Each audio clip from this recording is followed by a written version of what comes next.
আর শরিয়া আইনের ব্যাপারে ওটাও বলেছে কিন্তু যে আমরা শরিয়া আইনে বিশ্বাস করি না।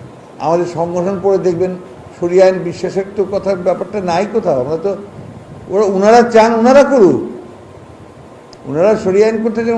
তুই মুসলমান ছিলে আগে, এখন যেদিন কইছস তুই শরিয়া আইন বিশ্বাস করস না, এদিন থেকে তোর ঈমান নাই, তুই বেঈমান।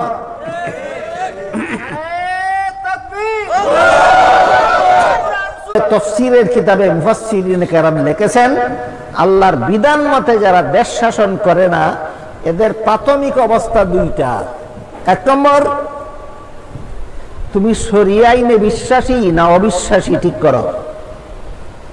যদি তুমি শরিয়া আইনে আল্লাহর বিধানে অবিশ্বাসী হইয়া থাকো, তাইলে আল্লাহ বলেন তুই কাফের।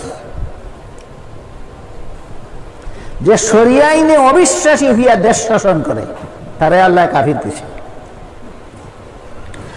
আর যদি তুমি বলো যে না আমি আল্লাহর বিধানে অবিশ্বাসী না, আমি শরিয়া আইনে অবিশ্বাসী না, আমি আমার রাজনৈতিক স্বার্থে, দলীয় স্বার্থে, ব্যক্তি স্বার্থে আমি আল্লাহর বিধান মতো দেশ শাসন করি না,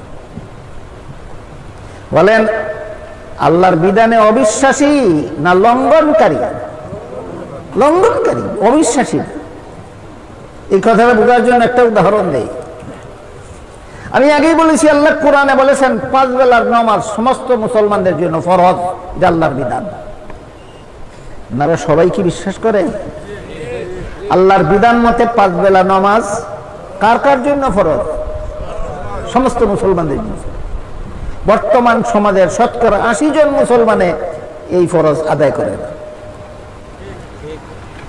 বেশিরভাগ মুসলমানে নামাজ পড়ে না, বেশিরভাগে পড়ে না।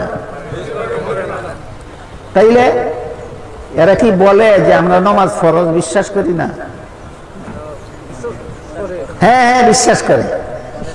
যেহেতু নামাজ না পড়লেও বিশ্বাস করে নামাজ ফরজ, এই জন্য কাফির না, কাফির না, কাফির না। 5 বেলার নামাজ ফরজ বিশ্বাস করে, আল্লাহর বিধান বিশ্বাস করে, কাফির না।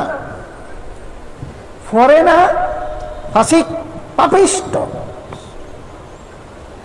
নামাজ পড়ে না কিন্তু বিশ্বাস করে নামাজ ফরজ, কাফির নয়, মুসলমান। কেমন মুসলমান? পাপিষ্ট মুসলমান। কেমন মুসলমান? এবার বলেন বেনামাজি মুসলমান কাফির না পাপিষ্ট? ঠিক তেমনি ভাবে কেউ যদি বলে আমি রাষ্ট্রীয় জীবনে আল্লাহর বিধানে বিশ্বাসী, যদি কয় আমি অবিশ্বাসী, বিশ্বাসী না, তাহলে আল্লাহ বলেন তুই কাফের। আর যদি বলে আমি রাষ্ট্রীয় জীবনে আল্লাহর বিধানে বিশ্বাসী, তাহলে তুই ক্ষমতা হইলে আল্লাহর বিধানে দেশের অবস্থা কেন? এটা আমার পার্টিগত স্বার্থ, যে আমার দলীয় স্বার্থ, যে আমার ব্যক্তিগত স্বার্থ, তুই পাপিষ্ট। এই জন্য আল্লাহ তার উপাধি দিচ্ছেন জালিম, পাপিষ্ট।